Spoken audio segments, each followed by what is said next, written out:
Jawabannya pasti begini, menurut buku ini begini, menurut pendapat ahli ini begini, berarti kamu itu enggak tahu tentang surga. Nek raro mbok yo aja ngomong kan, seharusnya kan begitu.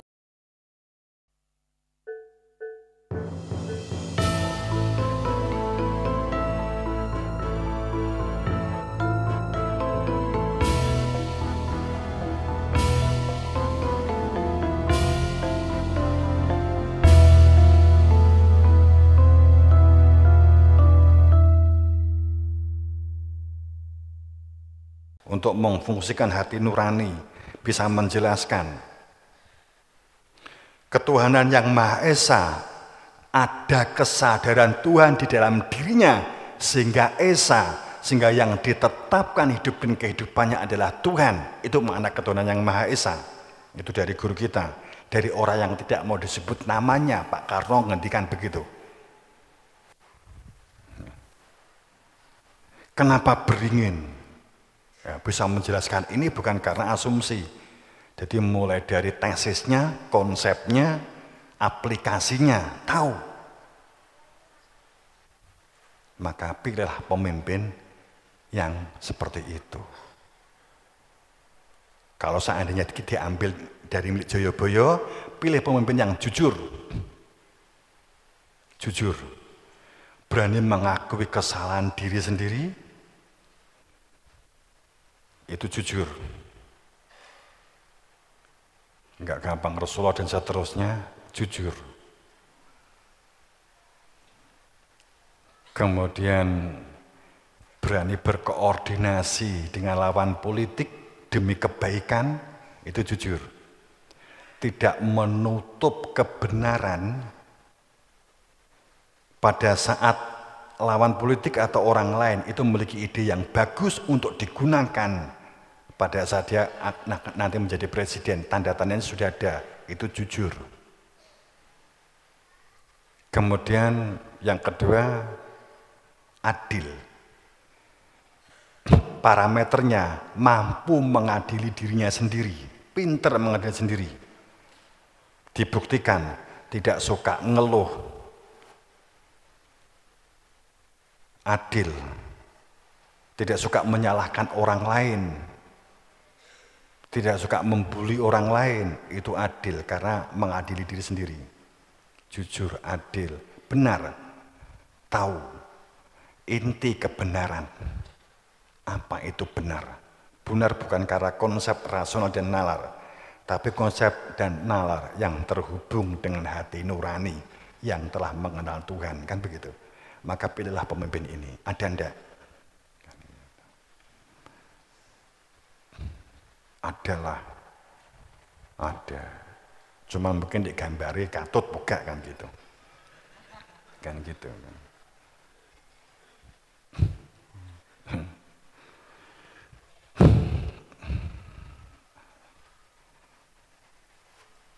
Teman-teman.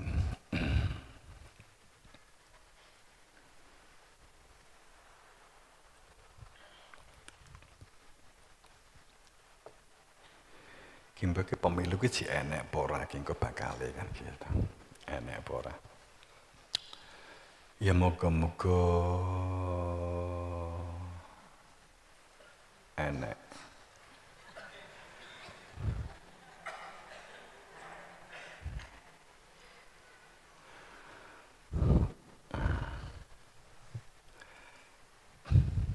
Jadi karena kita demokrasi ya, kemudian pembatasan umur, kan kebingungan itu. Jadi rebutan kekuasaan itu sampai merumuskan, yang dirumus itu pembatasan umur, pembatasan waktu. Jadi batasannya itu subjek. Kenapa enggak membuat batasan keadilannya, kemakmurannya? Kan umpamanya kan begitu ya.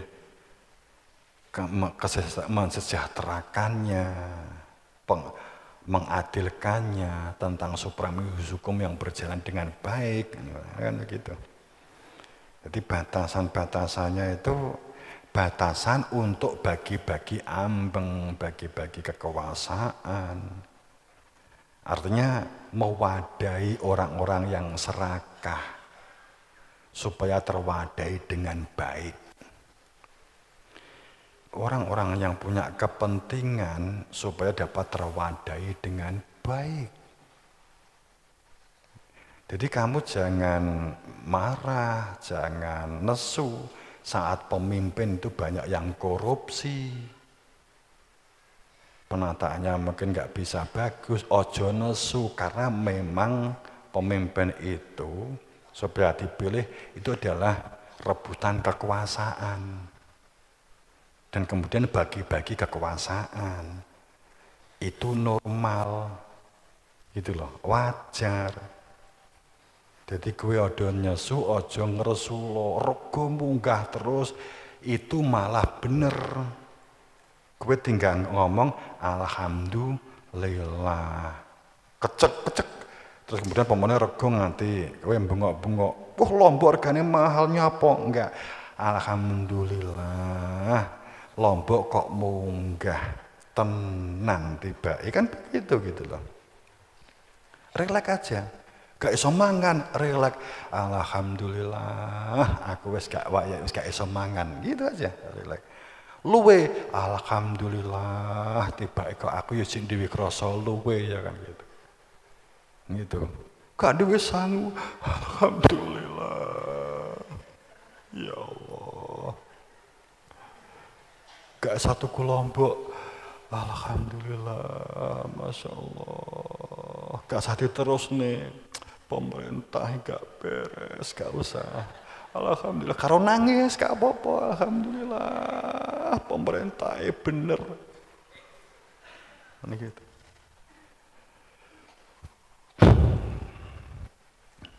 Itu kan.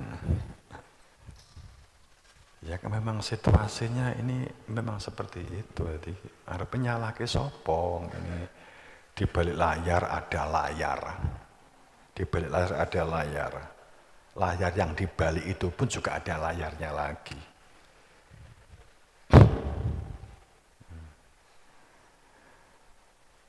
Jadi keadaannya kan seperti itu. Ya, itu kira kita menghadapi situasi bangunan ya selama pemahaman surga itu nanti umat Islam itu memahami seperti itu ya kita selamanya umat Islam itu menjadi user padahal maksud Nabi Muhammad mengungkap tentang jannah itu tuh karpe itu hambanya itu supaya punya perilaku, jiwa, sikap, karakter mandiri. Mandiri itu ya kreatif, inovatif, mau bekerja gitu ya. Mandiri, memberdayakan diri, daulat, otaknya kanggu, komunikasinya jalan, musyawarah terrealisasi, berdaulat, produktif, itu enggak nganggur, kredibel, duwe pedoman, integritas duwe pedoman, duwe guru, duwe sandaran, itu integritas. Integritas itu duwe guru, duwe sandaran. Karena mengetahui tujuan hidup, untuk apa hidup, maka bisa integritas. Bohong, orang integritas itu enggak tahu tujuan.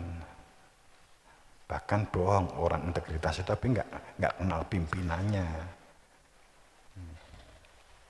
Enggak kenal. Ya situ, semoga kita semua dalam ridha Allah, maghfirahnya, ampunannya. Kita bangun sekali lagi bebarengane, kebersamaane, kekeluargaane, ilikinilaane, bangunan jamarahmatullah, bangunan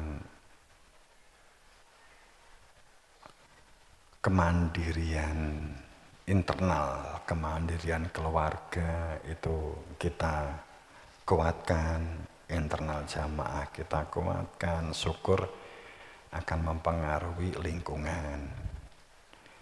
komunikasi yang komunikatif kita wujudkan, walaupun nyatanya sedekat mampu nih, suatu saat juga kita akan rumuskan bersama bagaimana mewujudkan satu perilaku mandiri dalam satu komunitas bersama.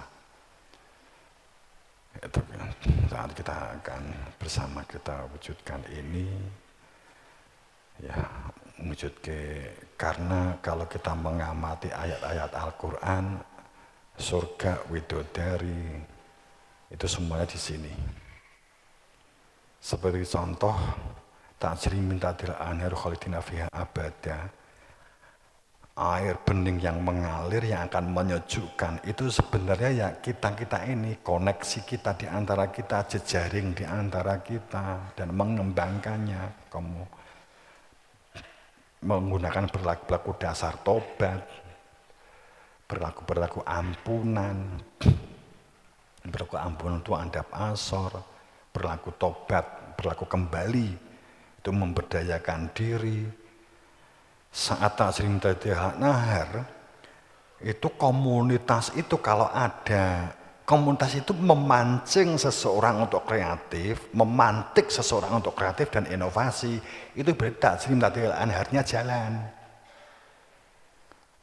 Kemudian kalau ada orang yang kreatif, orang-orang belajar, lingkungannya mendukung, itulah namanya tasrim tadihal anhar. Saat seseorang itu gabut, itu nggak akan muncul karena lingkungannya itu tidak mendukung untuk gabut. Itulah tajri min tahtil anhar. Susu itu kesadaran ruh, kalau madu kesadaran sosial. Jadi bukan pengertian bayangannya ngombe susu, ngombe madu, adus, enggak ngono gitu loh. Sing dikersakne Kanjeng Nabi. Makanya itu sinyal. Pengaliran air ini, syariat itu air yang mengalir menuju sumber, menuju Tuhan. Kita itu seperti air sungai yang menuju Tuhan gitu loh. Gitu. Kita wujudkan surga di yang seharusnya. Ning yo abot mergo lingkungane ngomong surga ngene iki wis do jempalik kan gitu ya. Mulai Adam duduk menungso pertama wis iso-iso diamuk ya. Nek endek nggone di TV Jayatayu TV kan arep ngamuk ya ben komputernya dijotosi dhewe gitu. HP ini kan. Tapi belum saatnya kah orang untuk berpikir rasional sih? Oke. Karena itu salah satu prasyarat terwujudnya surga, itu salah satunya adalah rasionalitas. Ulul albab. Itu salah satunya dari 6 kriteria terwujudnya surga. Oke. Kunci masuk surga la ilaha illallah kalimah thayyibah. Oke. Tapi cluenya begini, jangan pernah berpikir bahwa hanya dengan menjadi burung beo, la ilaha illallah, kemudian kamu merasa ahli surga. Yang penting itu ya. Jangan pernah berpikir bahwa kamu menjadi burung beo berwajah manusia. Ya. Burung beo iki iso muni la ilaha illallah. Kemudian dia menjadi ahli surga, mergo duwe kuncine mlebu surga. Ndak begitu. Dan juga jangan pernah berpikir kalau sudah tahu tentang surga itu sebenarnya seperti itu, maka kalau orang masuk neraka, mati mlebu neraka, jangan pernah berpikir Tuhan kejam. Seperti membuat hiburan kalau orang meninggal dunia kemudian dilebok di neraka, hiburan saat ada orang teriak-teriak, enggak begitu. Di surga dan neraka itu hanya konsekuensi perjalanan hidup di dunia kita menjadi ahli surga ashabul jannah atau ashabun nar. Kalimatnya ashab, sahabat, sohib. Saya tutup kalimat ini. Uzlifatul jannah lil mukminin, terwujudnya jannah konkret dan nyata yang diwujudkan bagi orang-orang yang mukmin untuk berperilaku mutakin, mewujudkan jannah itu ghairu ba'id, buktikan nyatake saat ini. Iki tutupan, itulah ayat. Ayatnya itu begini bunyinya.